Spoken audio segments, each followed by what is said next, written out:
Welcome to EEZBOOK. Here's a step-by-step guide for new users. If you already have a login ID, simply click on the EEZBOOK tab to get started. Go to Payroll module and click on Payroll. Go to Process, then to Payroll Management.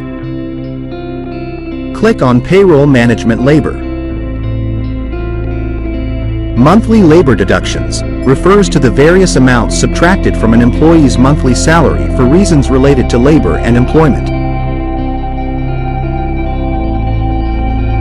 You can also update adjustable advance mobile expenses, mobile laptop residual values, other deductions, PF withdrawal return, EMP, PF withdrawal return, employer, late arrival miscellaneous deductions.